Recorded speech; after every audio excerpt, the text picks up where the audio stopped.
me, Kia, and of the Father Swap blog, and we exist to help women exchange their father wounds for the love of God the Father.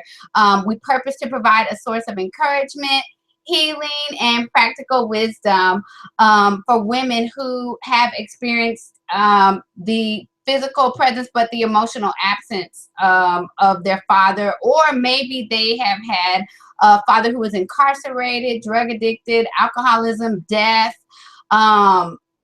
any number of circumstances. We exist to serve you, and I am so glad to have you guys for tonight's hangout. We have a special guest, April Barron. April, can you give us a shout out? Hey, everybody. Glad to be here. We're glad to have you, April. And she's going to be talking to us tonight on the subject of finding beauty in your broken places. So I know that's going to be an encouragement to so many of you guys out there, as well as myself.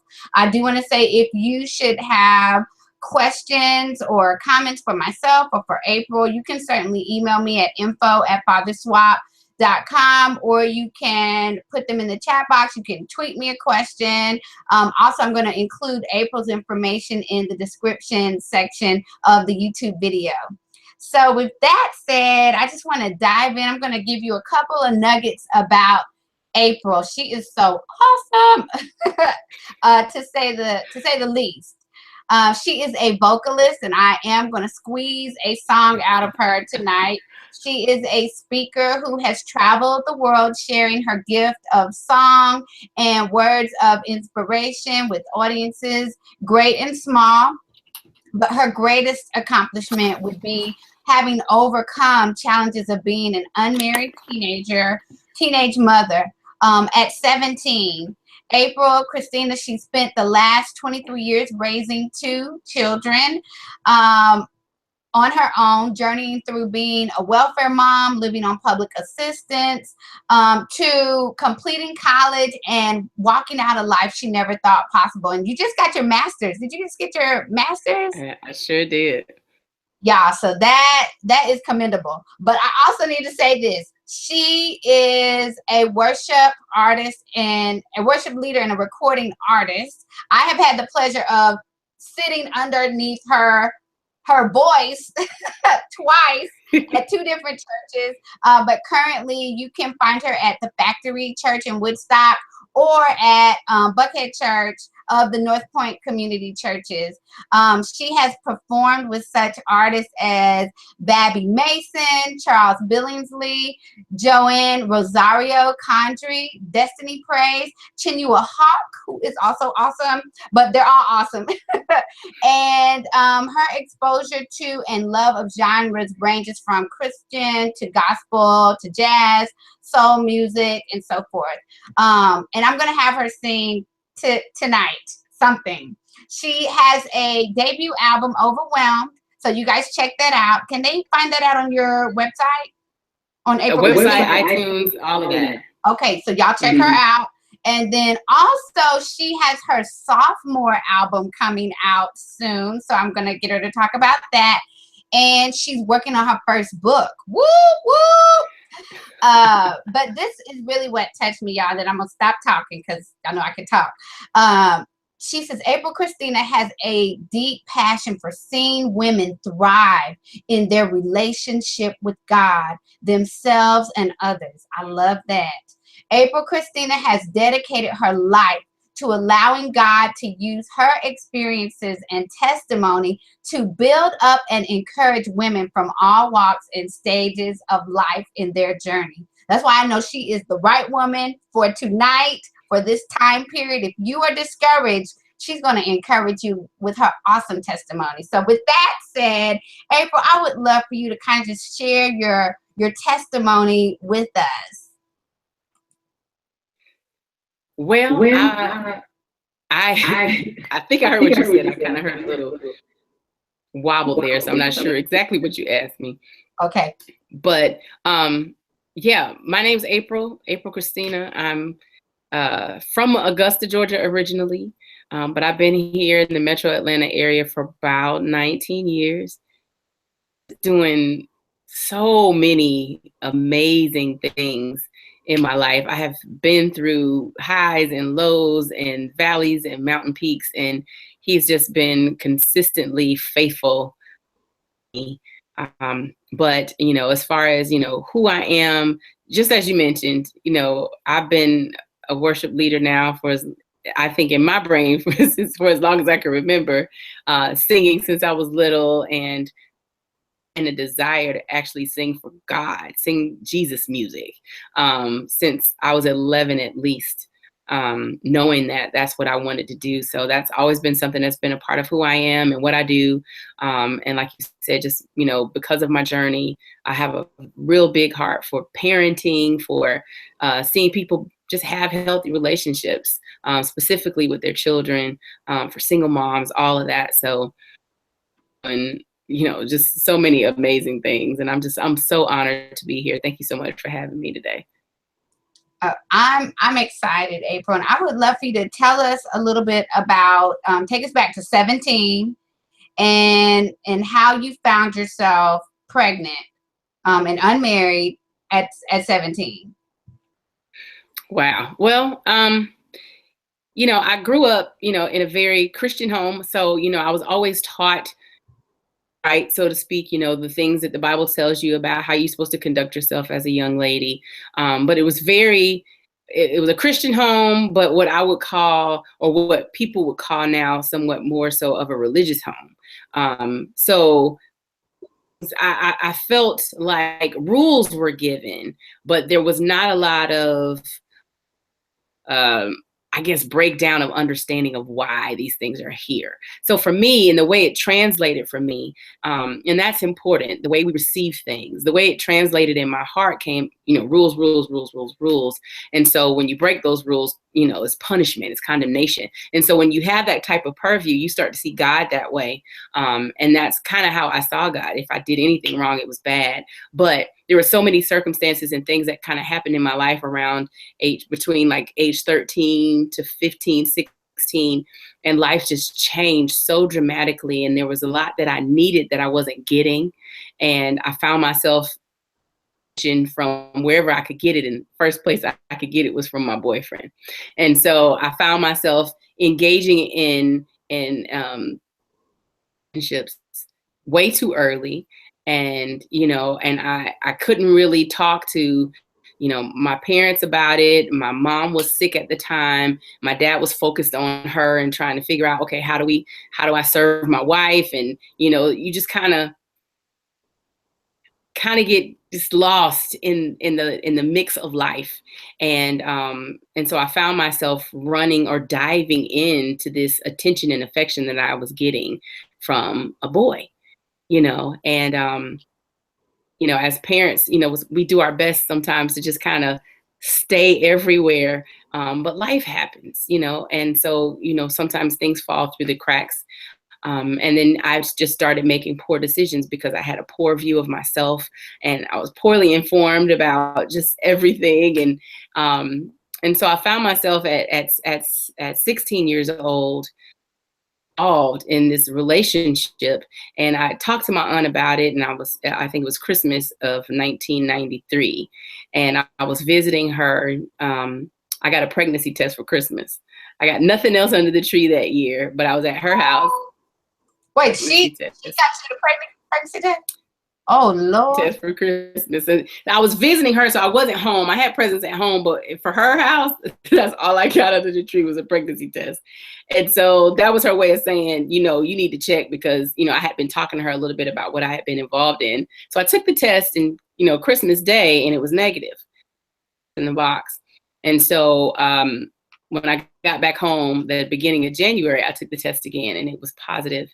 And I remember, because, you know, deep down inside, I knew what I was doing. I knew that, you know, there was this really strong possibility. And so I found myself, I was in my bathroom, and I was just crying. And I go outside into the living room, and my dad's, he's laying on the floor, and my mom's sitting in a chair, and I'm just crying. My dad looks up, and he's like, "Babe, what's wrong? Why are you crying?"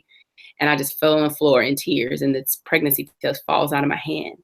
My dad picks it up, and I'm just bawling, crying. And my dad, he comes to me and he holds me until I stop crying. That's what he did. He just held me. He never asked me a bunch of questions. He didn't berate me. He didn't accuse me. He didn't badger me. And once I finally stopped crying, he said, "Was it that so-and-so boy?" And I was like, "Yes, that's who it was."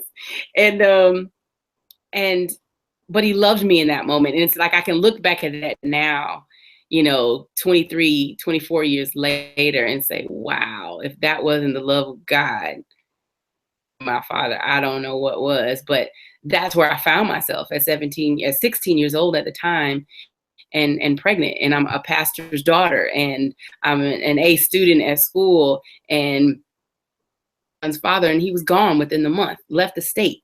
And so I'm walking this out by myself, and I'm being questioned by people. I am being interrogated and just really down to by a lot of people. I lost friends. It was a very, very, very trying time, very, very difficult time to be that age and find myself changing. My entire world is changing. So that was very devastating. Wow. So when that happened, you kind of were catapulted into adulthood, I would say. What did you do next? Did you finish high school? What happened? Yeah. So I was a senior in high school when my son was born. He was born September of 1994. And so I was a senior in high school. So I took the time off, had my baby 6 weeks later. I'm back in school. I'm finishing up my senior year, and I graduate from high school, thank God. And, I had watched a different world so many years. I had to go to college. Like there's just no question. I have to go to college. And my parents were very supportive. And so I asked them, I was like, hey, if I get into college, can I go? And I really want to go to Georgia Southern. And they said yes, and they would watch my son. And so that's what I did. And so I got into Georgia Southern, and I applied. I did everything. I got my dorm. I got it all set up. My mom and dad said that they would watch my son. I was like, thank you, thank you, thank you, thank you. So while I was sprung into this adulthood, semi-adulthood, at that point, I was still kind of walking out. My parents were still kind of allowing me some liberties to kind of still be young, but I was never really out hanging out all the time anyway. Mom, I took care of my baby and you did this. But I was very grateful to have very, very supportive parents. So I go to college, in my freshman year, I'm taking college algebra, and I'm walking to my class every other day or whatever days it was. And this guy, he's walking by me, and he's just so stinking cute. And I'm like, oh my gosh, he's so cute. And so we walking by each other, and we're kind of acknowledging each other with nods. And then one day he finally stops and says, hey, what's your name? We keep seeing each other. I very quickly get engaged in a relationship with him. And one of the biggest mistakes I made, looking back, I never required from a man outside of his attention, which was my error. I never required him to claim me. I never required for him to, I never had a standard set, Wait, I gotta stop you, girl. I know, I'm sorry. That's good. Why did you not have a requirement? Why? Because I so desperately just wanted his attention. I wanted him to like me. To like me, I'm going to do whatever I feel like you want me to do for you to like me, because I feel like if you like me, like, oh my God, because I didn't see the value in myself. That's the bottom line of it. I didn't recognize my own value, so I didn't set a standard for myself. I might have had it in the back of my mind, but at the end of the day, what? You like me? You want to talk to me? I'm just gone, because I don't have an understanding. So then that man imposes his standard upon me, and I just go for it. Oh, wow. That's good. So that's where I found myself. And then I got engaged with him way too quickly, too soon. And I found myself pregnant again. And just like with my oldest son's father, I told my son's father that I was pregnant. He was like, well, that's on you. I don't want nothing to do with it. Really, he cut me off. Like, he would literally walk past me on campus and act like he didn't know who I was.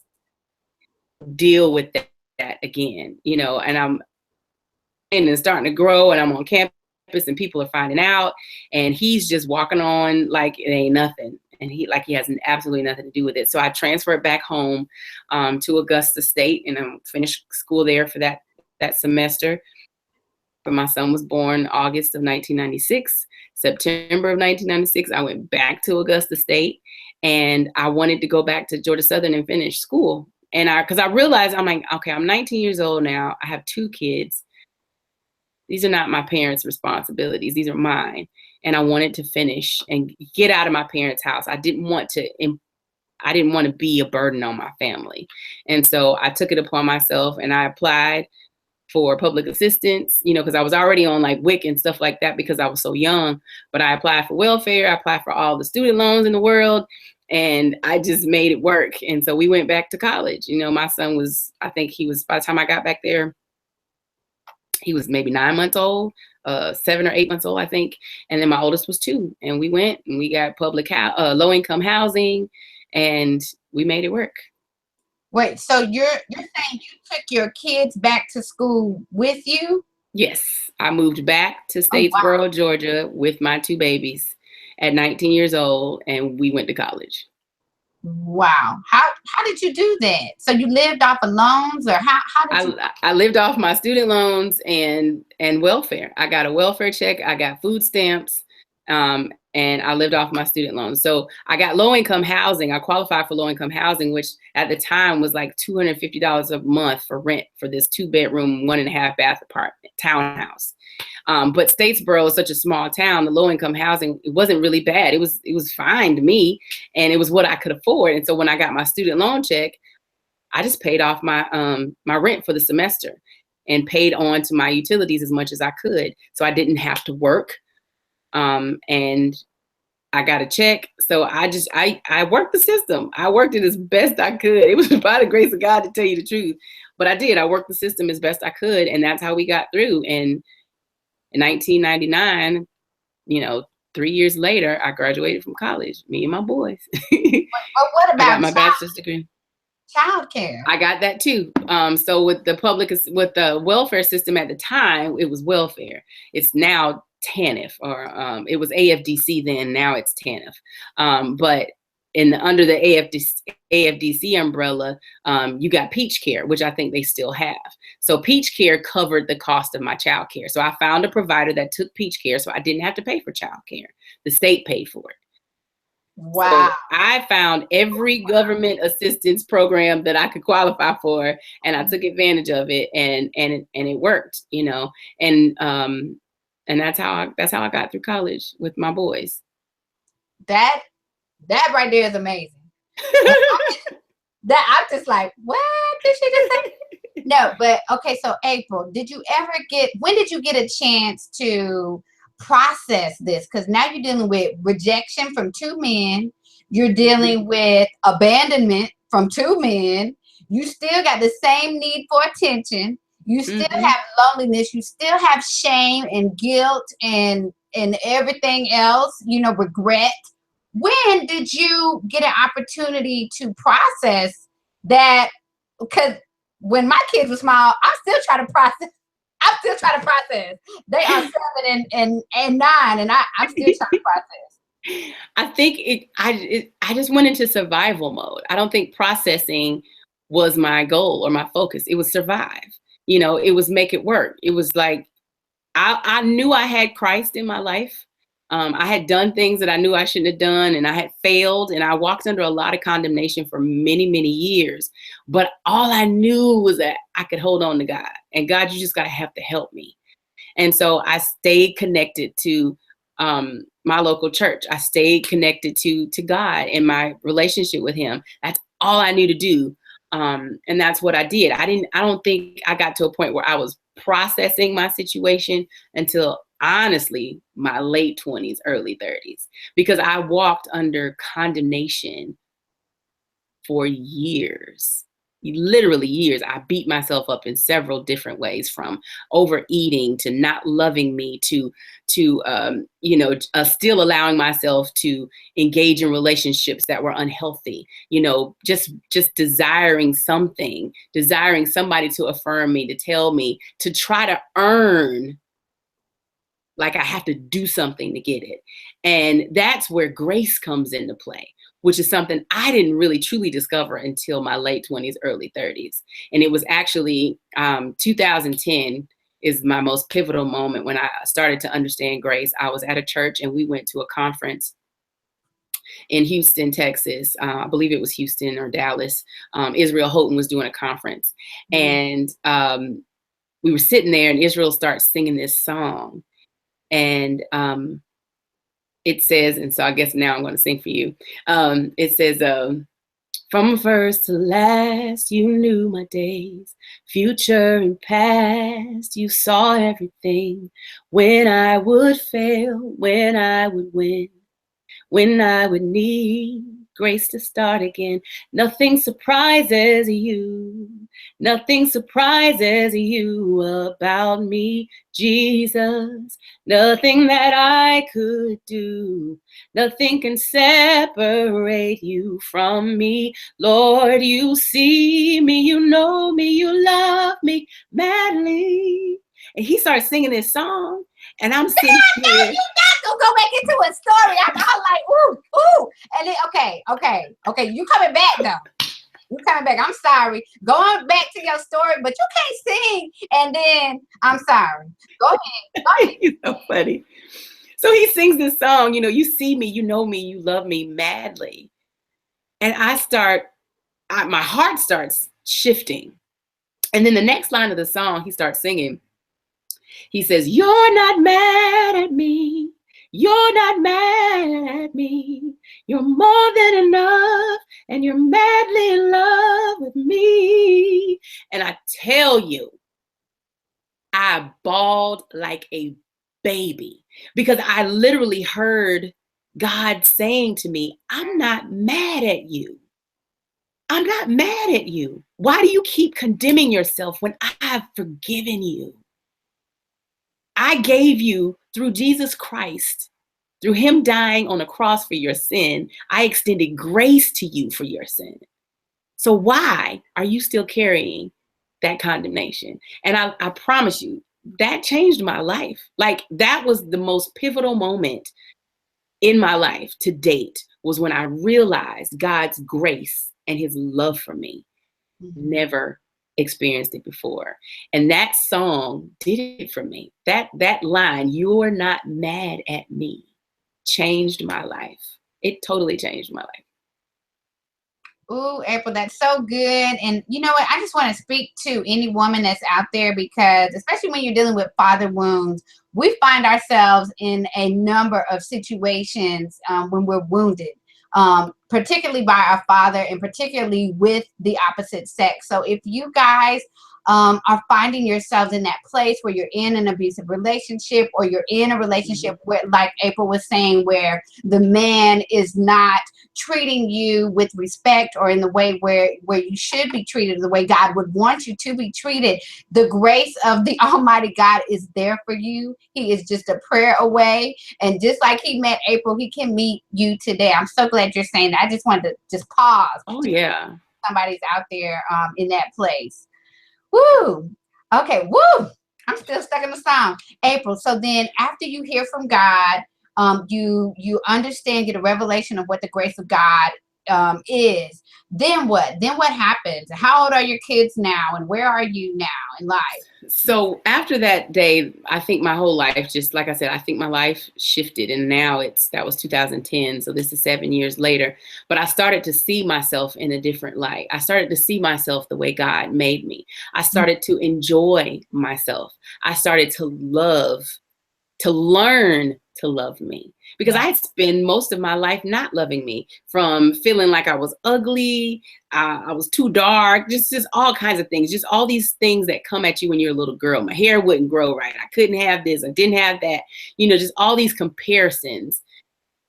And I really just started to value who I was. And year after year after year, I started to matter to me, because I learned how much I mattered to God. And if the creator of the universe says that he's in love with me, who am I to tell him that I'm not good enough? Who am I to tell God that what you created isn't good enough? And hurt myself myself emotionally and physically. And so my life just began to change, and I just started to focus on, you know, my kids and loving me. And I will say this, for the longest time, I really thought God was going to send me somebody to help me raise my kids. I really, really did. I was waiting on it. Like, Lord, I know I messed up, but you surely not going to make me raise these kids by myself. Like, so I was waiting. I was waiting. I was like, let me get myself together. Let me stay focused, because some man, he's going to come along. And then my son got to be in the 5th grade. I'm like, okay, he's 10. They're, you know, my youngest is 8. They're still at a good age where, you know, a man can come in and we can create this life.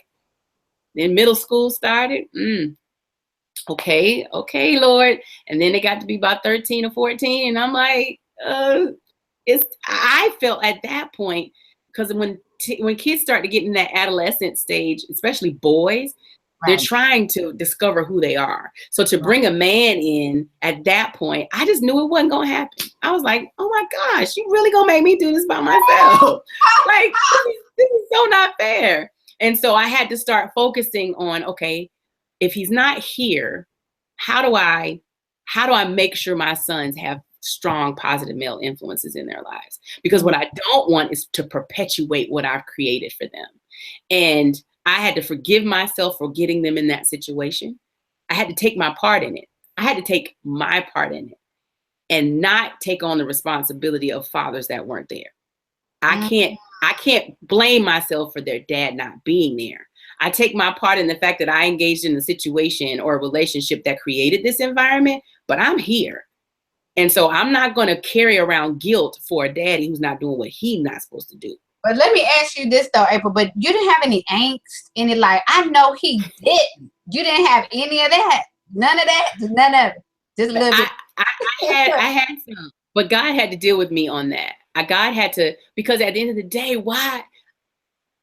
Had to be lived. And what I did not want is for my boys to be bitter, angry boys because they had a bitter, angry mama.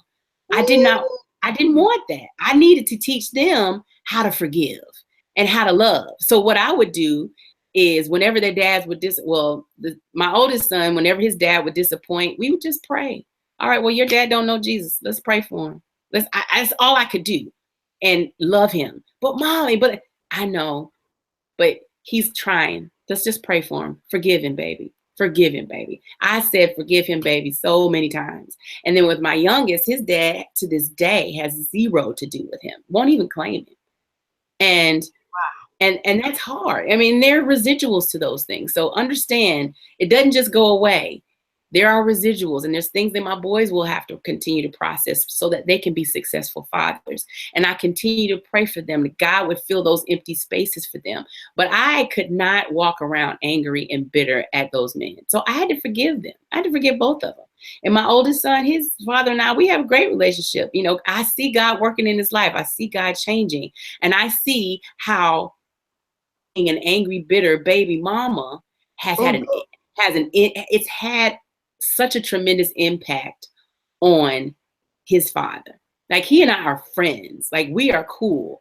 And he honors me now, which is crazy. Like, that's a whole nother different story to tell you how he honors me now, knowing the investment that I made and seeing that his son still loves him. His son still talks to him and is not embittered towards him when he could be. You know, it's a beautiful thing. And that's, like I say, that's a whole nother journey of conversation. But that's a testimony in and of itself. And my youngest father, like I said, he has zero to do with him. And I literally have had to just forgive him. I have no expectations, and I had to realize that is my source and the provider for me and my family. Lord, I could not wait around for child support money. Okay, God, you take care of me, because I can't wait around for that. At all the time. Ain't nobody got time for that. So I had to recognize God as our father.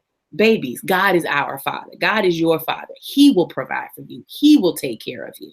Love on him and pray that God reaches your biological father. I did have some issue, but I have nothing. I have nothing at all against those men. I continually pray for them and pray their soul salvation. And I say that in all sincerity. I really pray their soul salvation. I don't wish Hell on nobody. Girl, woo, the Yeah. doors of the church are now open.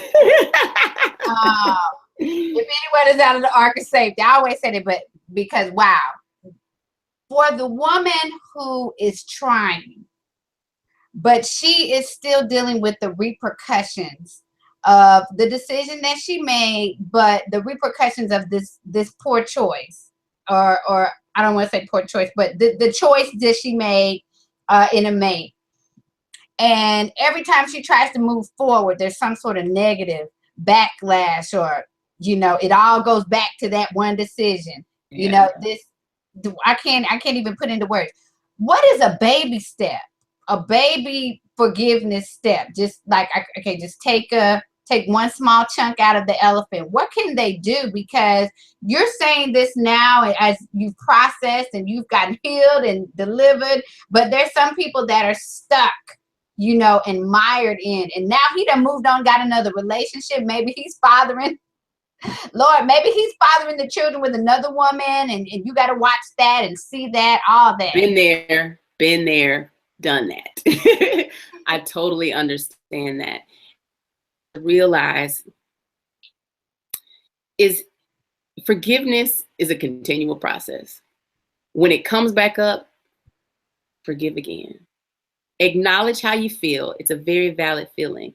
But what you don't want to find yourself walking in is guilt and condemnation, because that's not of God. It's just like the enemy to keep bringing up the past and saying, see, this is happening because you did X, Y, Z. You know what? Yeah, but God already forgave me for that. That's truly learning and understanding the grace of God. Consequences that you live with almost for the rest of your life. But God offers a grace to get through everything. And I mean everything. I've watched both of them marry, have children, do all kind of other stuff. And I'm sitting here raising by myself. Can't get no child support money. Can't get you to show up for a basketball game, but you doing X, Y. I'm not going to worry about all that. All I can focus on is being the best mom I can be. And it's just like somebody tossing you a ball. You have an option. Either you're going to take that ball and grab it, or you're going to dodge that ball and drop it. Nope, that's not mine. I'm not taking it. I'll take what belongs to me. I'll take responsibility for what belongs to me. But I'm not going to let anybody's situation or anybody throw anything at me and hold on to it like it's mine when it's not. You're in the midst of that type of a situation and you find yourself always feeling bad because, okay, this, it's the father-daughter dance. What do? I feel bad now because my daughter, yeah, honey, I'm so sorry. I apologize that your daddy's not here. But you know what? We're going to make the most of this. Is there anybody else would you like to take your granddaddy? Let's we're going to make the most of it. You have to have that level of resilience and teach your children to, and not bad mouth. I'm so sorry he's not. Let's pray for him. And I really honestly could not have made it without the Lord in my life, because love is patient and love is kind and love is long suffering and love forgives and love bears all things. It endures. A person who's not even there, who's not even seeking, because I had to learn how to love their fathers, even though they weren't even in my space. I'm saying, and so it's really just a matter of continual forgiveness, continual focus on what your role and responsibility is, and do that to the best of your ability. And just like I said, continually forgive. And whenever it comes up, you know what? I forgive myself for that. I won't hold on to that. I'm going to keep moving forward. And there's a lot of crying. There's nights when you need to cry it out, talk to somebody, have great girlfriends, talk to the Lord, get it out. But, and even if you have to have conversations with your kids, yeah, I'm so sorry. I did this. I apologize. Mommy's sorry. But you know what? We're going to make the most of this because God's forgiven me.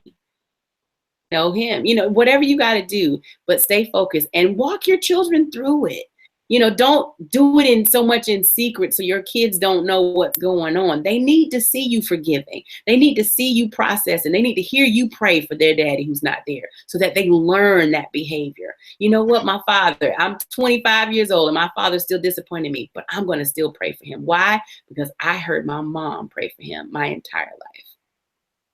those types of things. So that's the biggest bit of encouragement, just continually going before God. Lord, help me. This is how I feel right now.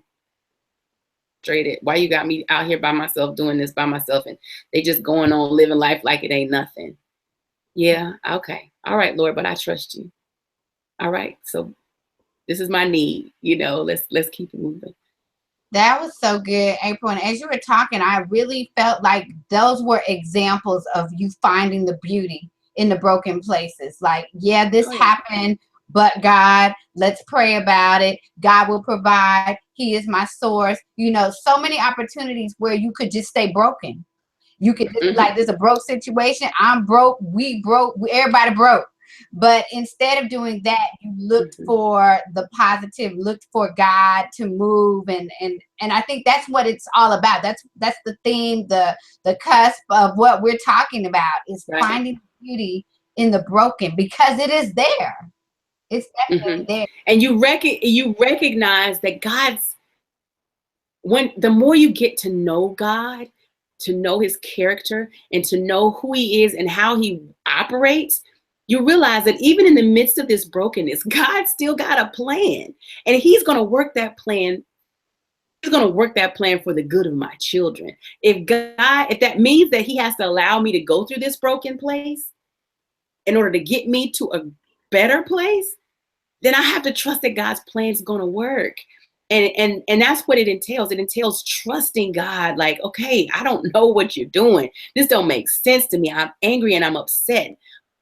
But ultimately, you're God and you're sovereign, and I have to trust you.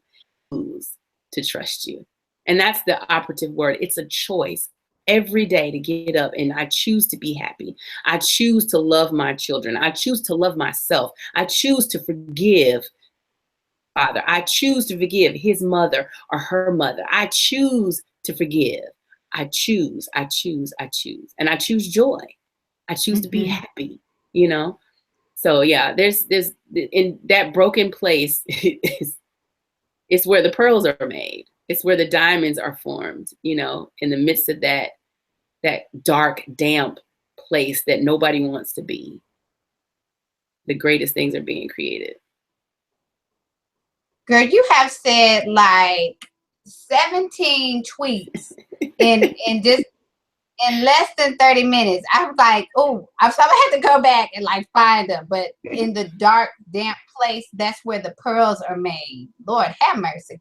Okay, if I say Lord have mercy, y'all slap me, because I got an old grandmama down on the inside of my soul. Okay, so I want you to share how you found male role models for your boys. And she told me this like years ago, and I never forgot it. I didn't know I was going to do a blog or have a YouTube channel, but it is so amazing. I would love for you to just share that, April.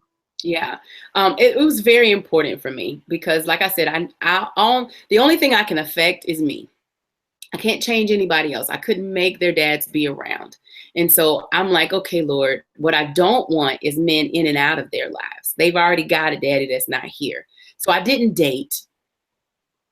Wow. I didn't date openly. If I went out with a guy, my kids were none the wiser. Mom's going out. I see you later.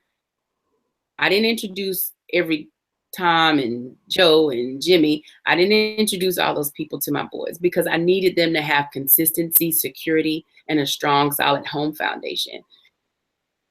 But I did want strong male role models in their lives. And so I found that primarily in the relationships I built with people at church. I purposely befriended married women with strong relationships. I purposely did that because I needed my boys, if I'm going to be interacting with somebody, I need them to see, because they don't see it at home. They don't see the interaction between a husband and wife at home, but that's what I desire for them. That's God's design for them, is that they find a wife and that they marry and they have a unit. And I know a lot of times I get in trouble for saying this, really what I believe in the family and God's design for the family. And while God graced us to have the family that we have, and I value it, it's not God's design for a woman to be alone raising her children. It's not. And so I wanted them to see what it's supposed to look like. So I did. I befriended women with strong relationships, befriended strong women who could handle their husbands wanting to engage with my sons. Mm-hmm. And it really just took I didn't ask these guys to be involved. I just genuinely befriended the wives, and their husbands came along. Oh, you got boys? I got a game I'm going to, let them, y'all come with me. And it got to the point where if I needed anything, or if them boys were getting on my nerves, I could be like, you know what? They get on my nerves. All right, I got it. And they would talk to them, and God just strategically did it. One year my older brother called and said, hey, I want to get your youngest. I want him to come stay with me. And I had to trust God with that, because God knew my heart. He knew that's what I wanted. And so I had to let my son go live with my brother for a year and a half. And that's how God gave him an opportunity to see a marriage, to see, have this strong male role model in his life. My father has always been amazing. So they've always had their strong grandfather. They've always had strong uncles, men in their lives, to the point where when they both graduated from high school, I honored those men. And I appreciated them publicly and openly for being there for my boys. And not only did I honor them, but I honored their wives. I thanked them for allowing their husband to spend time with a kid that wasn't theirs. That meant the world to me. And I know God did it, but it was a prayer of mine. And I watched God. My oldest going away to boarding school. He lived in dorms, and at the end of every hall, there was a family that cared for those kids. So he still got to see a husband and a wife and the kids, and they invited the kids to their apartment, and they had dinner with them, and they took care of them. So God set it up because he knew that was a desire of my heart and how important that was for me. And these men are consistently, even to this day, lives. That's amazing. That's amazing. Mm-hmm. And God has done a lot of things as time is winding down. He's done a lot of new things in your life. So your boys have finished with high school, and now I don't know when Chris is. I need you to just talk about that, because I don't know. I'm just right. Like, wow, I'm just seeing it on Facebook like, what? Right. So okay. when my boys were in middle school, there was an opportunity here in Atlanta for this program called Breakthrough Atlanta. It was a summer program for minority students. And so I got my kids involved in that so that they could get academic enrichment. It introduced us to high school options. So long story short, the door and the opportunity presented itself for my oldest to go away to boarding school for high school. So he went to the Macaulay School in Chattanooga, Tennessee for high school. Was very successful there. He graduated from high school. He got the Bill and Melinda Gates Millennium Scholarship. I did not know that. Oh my God. He got that. They only give out 1,000 a year, and out of all the applicants, my son got accepted, and he got accepted at every college he applied to for musical theater, and he chose to go to Belmont University.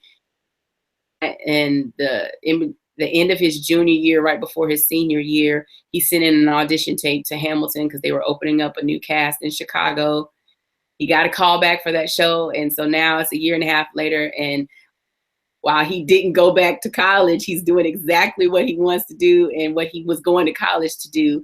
And he's been in the cast of the Chicago cast of Hamilton, an American musical in Chicago now for a year and a half. So he's doing very well. And God has really blessed him. Yay, I'm so proud. Shout out to Chris Lee. And then my baby, my youngest, I know I shouldn't say my baby, he's 21 now. My youngest is 21 now.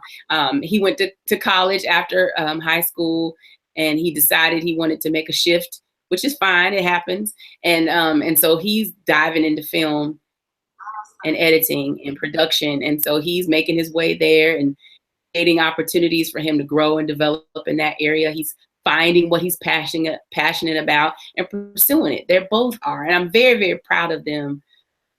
And I give all praise to God, really. I really, really, really do. But, like I said, I didn't think God would make me raise them by myself, all those years. But, it's just been the three of us now for 23 years. And strangely enough, that's even starting to shift right now too. So that story is amazing. I don't know if you remember when we did Believe we used to go to church together before we go to church together now. But I did this play at our church, and her sons played the three wise men. Do you remember this? Oh my gosh, I do. And they stole the show. I remember that now. The show. So I don't forget when children are talented and they become famous. I don't know that many. Chris Lee may be the only one, but that's irrelevant. But I had to say that on air, just in case, Chris Lee, if you watch this. So I lost my frame of reference. This is the question I want to ask before we dive into your life now, because it's amazing. But I want to know, is there anything you would take back or you would do differently of the hard parts of your journey? Because now it seems like it's not as hard. Mm-hmm. Is there anything that you would, and I'm saying this in light of some people I've heard that would say that have gone through really difficult seasons in their life, and they said, I wouldn't trade it. I wouldn't trade it because of the patience that I gained, or the wisdom that I got, or the maturity. And I just want to ask you the same thing. Would you trade it, the hard times? That's really hard to say, because you do see now how God took it all and made it into this beautiful, beautiful life. If I had to pick, the one thing that I felt like I wish I would have done different was not be so proud and not receive help from people. There were times when people would want to help me or had the opportunity to help me, but I was too proud to say anything. I was too proud to say I needed the help, because no, I got to do this on my own. No, I got to do this on my own. And God didn't create us to live in silos, And just because, I'm in this situation doesn't mean that I have to be so proud to not receive help from other people, So I did, but there were times where I was very hard-headed and just didn't say anything. And we'd go a week without lights, and, a friend would find out, like, why in the world would you not say anything? Just things like that. But even in that, God had to teach me how to receive from other people. He created this community, a body of believers, for us to uplift and encourage and to build up and to support one another. And so when God creates an opportunity for you to receive, listen to you, don't be so proud as to not receive it. So that would maybe the only thing that I'd say I'd do differently. But at the end of the day, because God has definitely shown himself strong, even in the midst of all of the mess. And I think he gets the most glory out of it. Mm-hmm. I love that. Oh, I love that. And I hope that if you're listening, that it's an encouragement to you, that it doesn't matter how low you feel, how forgotten, how unseen, how abandoned or broken you feel. God can come in and make your mess beautiful, or make your broken places whole. And I hope if there's anything that you've gotten, I hope that you've gotten it from April. And now, April, I need you, girl, just to tell us what in the world is going on in your life. It looks like God is doing a 180.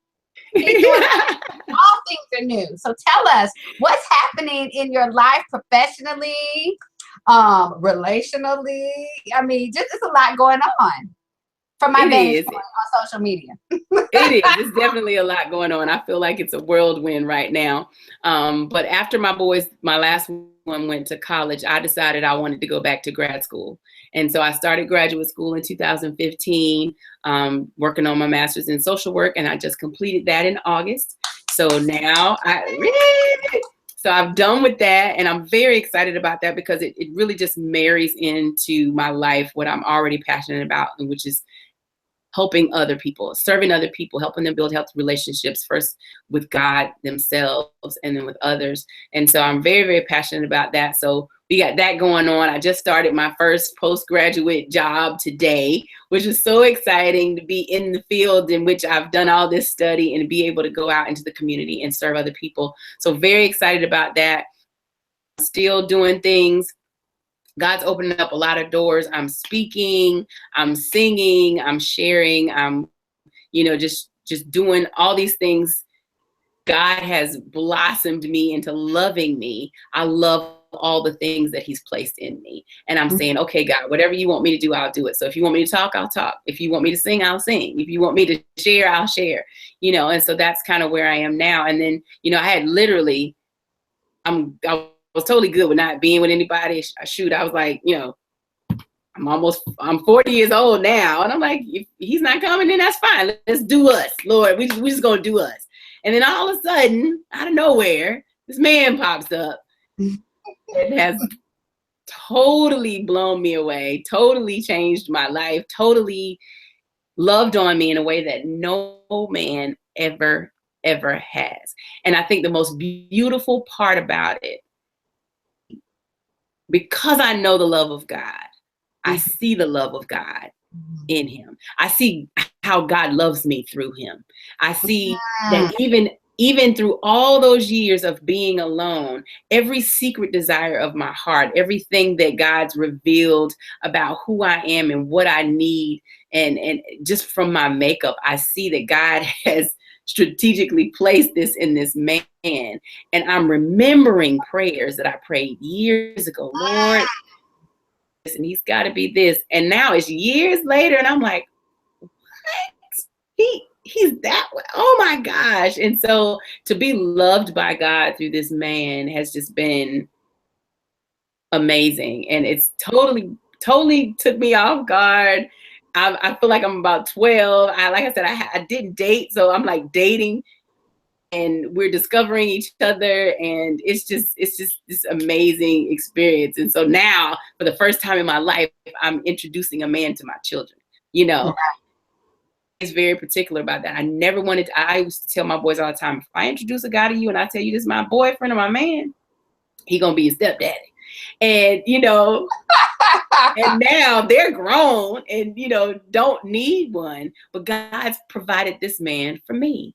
And it's just like, several years ago, somebody came up to me and they said, when God blesses you with a husband, he's going to be for you and not those children. He's got them. I remember them saying that, and I just kind of took it and sat it on the shelf. But that's exactly what God did. He raised my children, and now he's blessing me with a relationship for me, and it's just, I tell you, I'm about 12 right now. It's all over your face. It's all here. But what I love about what you said, April, is that you prioritize God first, and your relationship with him first. And you really can't love yourself until you love God. And you certainly can't love nobody else, no man, until you love yourself. So there is a order for the relationships that God brings into our lives. And I'm venturing to say, if God had brought this man to you 5 years ago or 10 years ago when you had wanted him, it might not have been so sweet. It could have been a hot mess. It could have been a hot mess. You're right. And what I've learned in that is that even when it doesn't go the way I wanted it, because we as women, we have our fairy tales and we make our plans about how we want our lives to pan out. We have this structure, supposed to go to college, meet this man, get married, have these children. And for a lot of women, it works out that way. For a lot of women, it doesn't. And so ultimately, you really just have to trust God's plan. And like you said, had it happened 5 years ago, I might not have been ready. And there's no formula. You know what I'm saying? There's no, and I used to hate when women used to try to make you think like, well, once you do this, and like there was some mysterious list with these checkoffs that you're supposed to just figure out. And once all those checkoffs, he's going to, no, I don't think it works like that at all. I think God is sovereign. What he's doing. And so even when it doesn't go the way I plan it, I have to trust that God's plan is bigger and better than mine. And I couldn't have been ready for him 5 years ago. Not at all. Not at all. And I don't know if he would have been ready for me 5 years ago, but I'm so glad we're ready for each other now, and I'm excited. Okay, we have just enough time for a song. April, please bless it. And y'all, You're so funny. I sang already. no. That was the song in the midst of a story. You had to sing that song in order to effectively tell the story. But this is just a song for song's sake. Got you. But wait, I need to say, you guys, check out April's website. She is so amazing. I have her website, aprilchristina.com, in the description section. And then your social media handles, tell us about that. And then just go on into the song of your choice. Facebook is April Christina. One. Everything is under April Christina, so you can definitely find me there. So check me out. Like I said, the song, that my album is on iTunes, so please check it out. I'm working on some new stuff, slowly but surely. There's so much going on. I want to just kind of embrace where I am right now, so I'm in no rush. But God's definitely doing His thing. So I will share this song, which has been one of my favorites for years, and it's always a reminder to me that God is absolutely more than sufficient and enough for me. But the song says, Lord, I hate to take your time, 'cause you've heard it all before. Questions on my mind, I can't find the answers for. In spite of how it may appear, you know that my heart is true. The truth I'm searching for in you, 'cause everything you are, I'll ever need. Not a path I take where you cannot lead. How can I be less than what you ask of me? Thing you are, ever need. Look, and when you finish, I'll be like, is she done? Because I'm not done.